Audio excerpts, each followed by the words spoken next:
Okay, so now I have had in our country, South Africa, quite a few re-emergence from wild rice reservoirs happening. Now, I've diagnosed it in roan antelope, blesbok, impala, and springbuck. Now, this is a huge concern, especially nowadays with people becoming more urbanized and wanting to live in wildlife or around wildlife, but without knowing the consequences of the diseases such as brucella, which is at this point could spread to humans as well.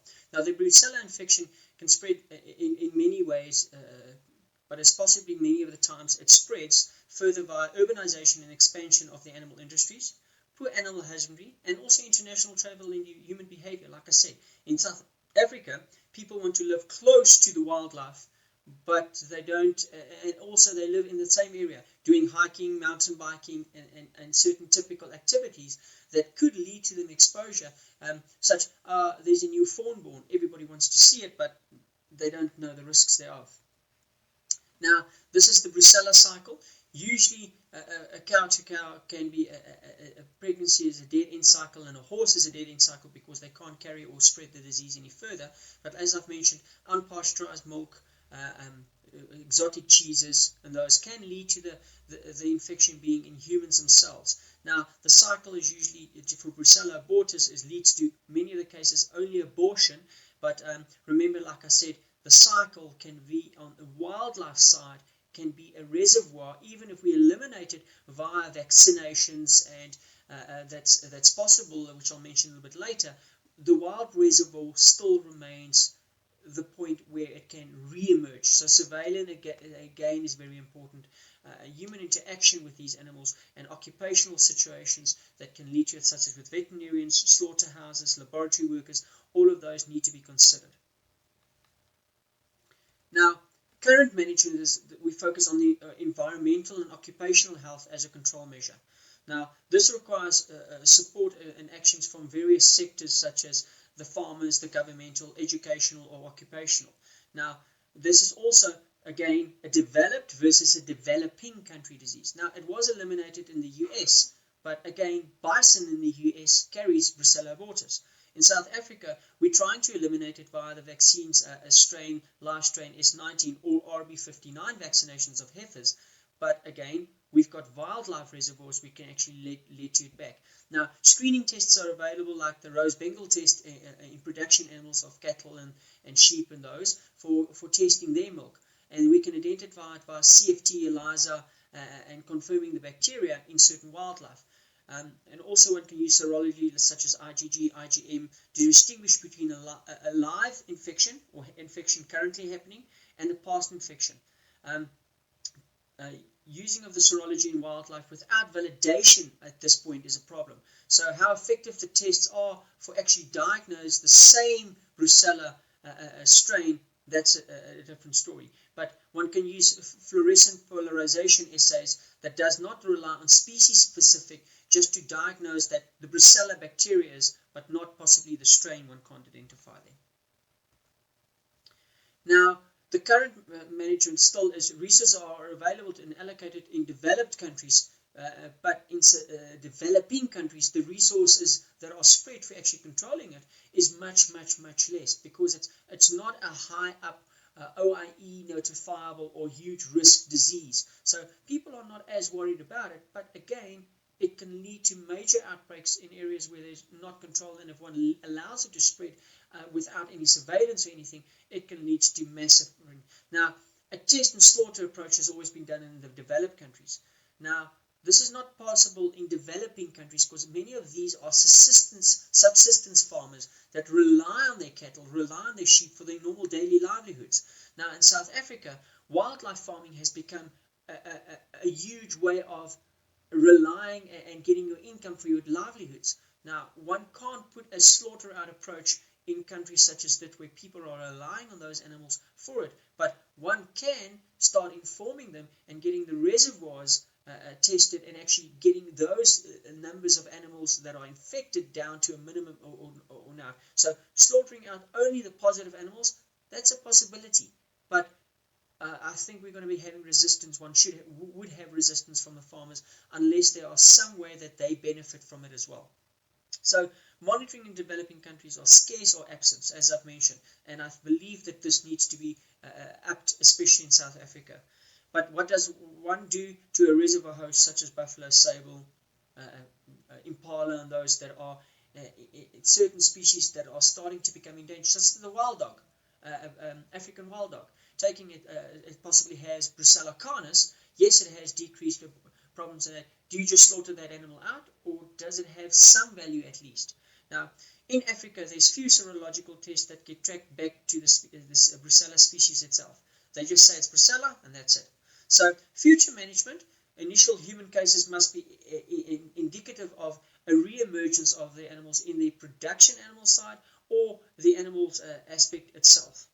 Sustained surveillance is crucial, as I've mentioned. Now, monitoring in the presence or absence of Brucella, and it might also determine the efficiency of the control programs. Now, effective surveillance can only be of value if reporting, analysis, and data and dissemination amongst groups is bidirectional, from the government to the people and from the people to the government. Now, all surveillance programs was designed and should be designed according to the adopted control strategy, but with the collaboration and assistance of the different sectors. Now, the impact of Brucella, it basically leads to a chronic fatigue syndrome, which leads to people being less capable of working. So you lose that workforce, you lose that income from that person not working, and that leads to quite an economic impact. Now, economic impacts such as mass vaccination in developing countries has massive spin-off effects, but the cost thereof is at this point not available, so the people can't afford it. So a decreased seroprevalence by 50% in Magnolia, for example, led to them having a much, much greater production. So if the government gets involved and actually makes it a priority, it can lead to a higher income and economic growth for the farming sector as well as the company itself. Now, the environmental impact is one species, let's take the wild dog for instance. One species may become massively threatened if it spreads from the domestic dogs, which at this point is being used in Kruger, such for instance, for rhino poaching those, if they are Brucella canis positive. But my question is, this really gets done and tested because it's not a high priority. So one needs to consider these things on a broader level and a more economical and environmental level than just protecting one species as well. So enhanced intersectional collaboration is very, very, very important. So let's take an example, for instance. Nigeria, there was no existing collaboration, and due to few to almost no links between the human and the veterinary medicine. So Brucella has severe sporadic outbreaks and patterns over the past few years. But the resources allocated to this is little because the government had no involvement or did not care so much about it. Now, lessons learned from Brucella is the approach would greatly differ from different countries. So America, high priority, high income, the livelihoods and everything that depends on, versus a developing country where the vaccine is not being sponsored by the government. The people have to buy them themselves because of the cost thereof. Now, collaboration again amongst different sectors is very important, and they would need to be agreeing on a common approach that may benefit all: the farmer, the stockholder, the government, the different levels. It needs to be all intact. So eradication is not always an option and depends on the host reservoir. So iconic wildlife species, for instance. So that's something that one needs to consider. Spillover can occur bidirectional, from human to animal and from animal to human. So one needs to consider these things as well. So identification of epidemics may not always be realized at the source, but in human medicine, it may be indicators that there is a re-emergence again. So data sharing to all sectors involved are essential. So if the human sector, well, we've got a higher outbreak of Brucella in humans that we've noticed, and finding the history of where they're coming from, one can identify, listen here, this is an area where it can be an outbreak of Brucella in the animals. Now, my final overview over all the diseases, Ebola, rabies, Brucella, and Rift Valley fever, leads to the following. The events that have led to the emergence and re-emergence in all these diseases will continue to happen in future unless we address the major drivers, of which one of the major drivers are continued exponential human population growth. I mention this especially because habitat encroachment, urbanization, global travel, all of these things can be traced back to human population exponential growth. Now, multidisciplinary collaboration is essential at all levels. Resources need to be made available. Sharing of information need to be on a continued collaboration, continued surveillance, so that one can see if a disease breaks out again. Surveillance need to be at a local, international, and governmental level, as well as global, such as with Ebola. If it wasn't for that global, it could have spread very quickly, very far. And then communication strategies are essential. We can look at GARC, for instance, and Ebola. Well, GARC had a massive media out, and it brought the Ebola down. Same with the rabies down. Same with Ebola. If one looks at the media that was utilized at the time of the outbreak, which also helped a lot in controlling the disease itself. Now, take in consideration the one article that we read, the pathogen pyramid application can be applied to all fields and diseases, but have significant areas of knowledge that is still lacking.